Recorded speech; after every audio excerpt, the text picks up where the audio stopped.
We're gonna jump right into this. We're gonna make it quick. It's not gonna be a lot to ramp over because we're gonna go over the past 3 days. So it's been 3 days of racing. So you had the opening stage, which was a doozy. Probably one of the first times I've seen a stage start with the amount of fire that it did on I believe it was Sunday. So it's Tuesday. Let me see. Today's Monday, Tuesday, Saturday, Friday. Started on Friday, Saturday, Sunday, rest day Monday. Come on, and it's so on Friday when the Giro did start. It it was pure fire, and hats off to Little Track and Mads Peterson what they did and the work that they put in. They literally destroyed all of the sprinters. So Mads Peterson would have the best chance of winning, and then the only person to really contest Mads Peterson on day one, was Walt Van Aert, and he came really close. And I don't want to be a Debbie Downer, but in all honesty, if I'm honest, I think that's the closest that Walt Van Aert is going to get to uh, probably winning the stage, unless he gets better, unless he significantly improves. I it's hard to see him actually improving or getting any better over the next few days because the race is only going to get harder, and he seems like he's struggling now. So, yeah, man, Mads Peterson is in pink right now. So he got the pink jersey on the first day, then he lost it in the time trial to Primoz Roglic, but then he won it back yesterday. So he is now back in the pink jersey, and it's pretty cool. He's the first Danish man to wear the pink jersey for his country. So that's pretty amazing for him and his country and his team as well. So they are doing the thing. And the only other winner was the young man who is Josh Tarling. Josh Tarling is the youngest uh, to win like the time trial. Win the time trial. Like he's one of the. I won't say he's the youngest. I have to look that up just to confirm that. But he is. They said he is the youngest one to win a time trial stage, and this is like because he's been trying for like the better part of the all of last year and all the major stage races that he entered to try and get a Grand Tour win, and he came close a few times, but no cigar. And he had heartbreak on so many occasions, someone just coming out and pipping him out. But he did the thing this time. Josh Tarling did the thing on, so that was Saturday. Saturday, he won the time trial. And that was an amazing performance by the young man. He was sitting on that seat waiting and saying, please, please, please don't, nobody beat me. And Primoz Roglic came within 1 second. 1 second. So he won the time trial by 1 second on Saturday. That was man, he must just to be able to sit there through all of that.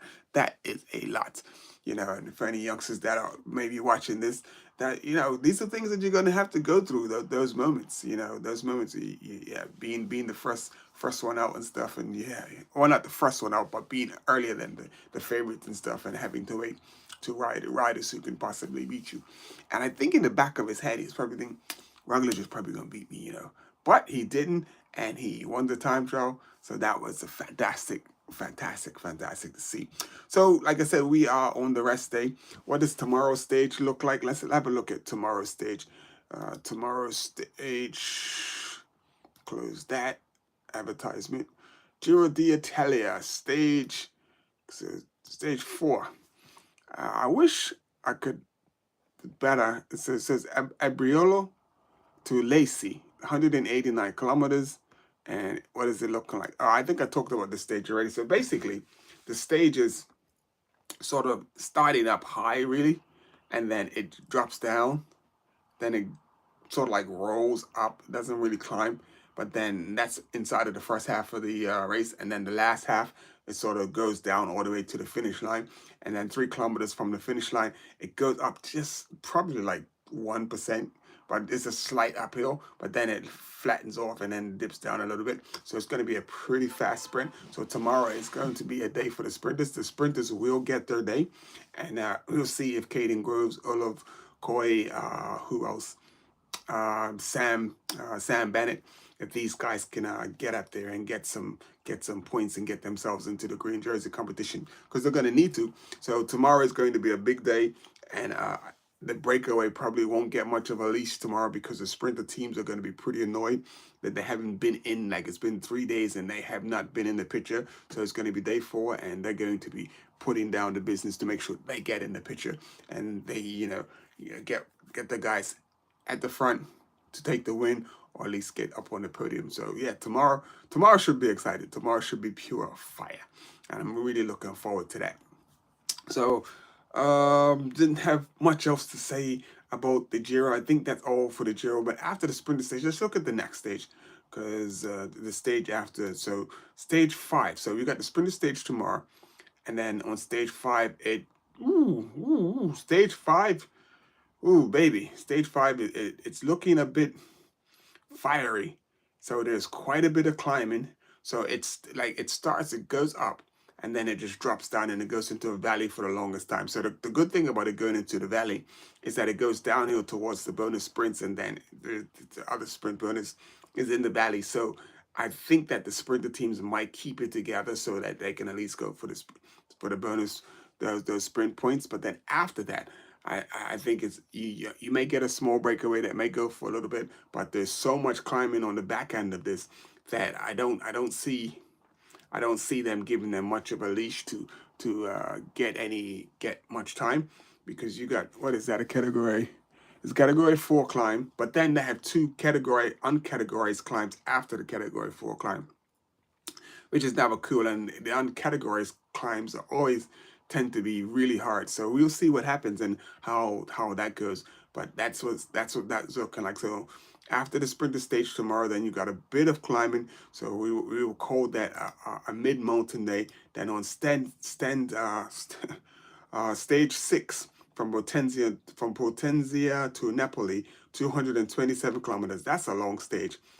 It looks like a lot of climbing in the beginning, but then on the back end of it flattens out. So the only thing about stages like this where it climbs a lot in the beginning, it gives the sprinters a chance to possibly get back to the the lead group, unless the lead group are really pushing and are really just like it's on and popping. So we'll see how it goes. We'll see if that's how that goes into Napoli, if the sprinters are able to get back on. And I don't think it's classed as a sprinter stage because there's far too much climbing in this.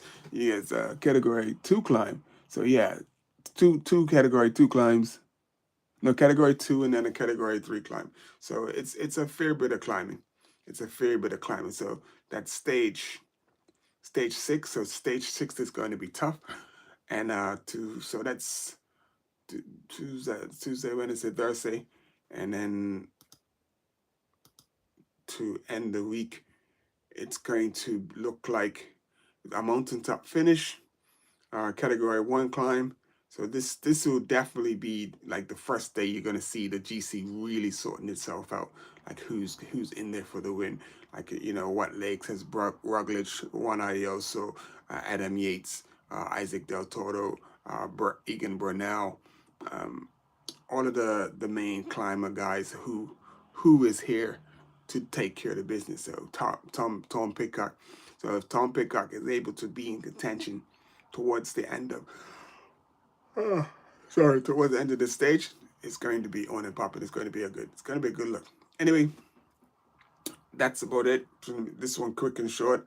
See, I'm yawning for no damn reason, and I'm gonna jump off of this. But join me on Instagram. We're gonna do a little something on Instagram. Hopefully, I'm fingers crossed that there's someone on Instagram that I'm gonna get a chance to talk to, and just find out what's going on in cycling in other places with other people. Some just fantastic talent out there that loves cycling, passionate about the sport. They want to do more in the sport, and yeah. Let's head over to Instagram and see what's up. But anyway, thank you for joining me. And if you've hit the like button, I appreciate you. And we will see you tomorrow after stage 4. And who's able to take care of the business? Will Mads still be in pink? I believe Mads will still be in pink. But we'll see who takes the stage tomorrow. All right, Insta Save With Your Legs Media. Appreciate you. We'll see you on the next one.